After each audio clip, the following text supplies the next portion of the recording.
museum educators have such great voice on learning, on understanding how the developmental processes of engagement and learning really occur, whether it's in an institution like this or any of the institutions you represent. And the policy conversation is around, let's get these standards going. Let's get them implemented. Let's go put them forward in state houses across the country and through federal support.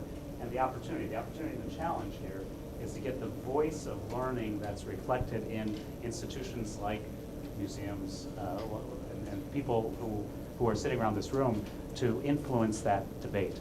Where does that influence come in? Ultimately, somebody else talked about standardized tests. And test. That's what my fifth grader would say. That's what my seventh grader would say. And so the question is, as we start to reflect on where we're going to go in this high stakes testing environment, there's going to be an opportunity to actually get to some of these other concepts: resilience, grit, strength, to be able to stand up and stick-to-itiveness, I think is the word I would say. And so how do you get the voice of educators who are both in schools and out of school to actually influence that debate? I think the opportunity is going to happen in the next couple of years. Small. Yeah. So thank you so much. This is a great conversation. The first thing I always say when I'm asked to talk about philanthropy is I can't represent all philanthropy. If you've got one person working in a foundation, you've got one, a voice from one foundation. But saying that, I think one of the things that really strikes me about this conversation that I keep hearing over and over again is this issue of strategic priorities. And there's a lot more in common than different here.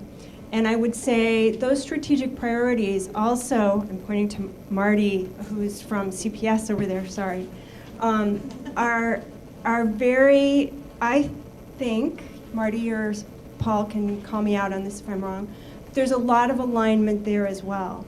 I'm really struck, one of the first things that I think Tina's talked about was relationships and building those relationships and connections. And then Linda mentioned Common Core right away.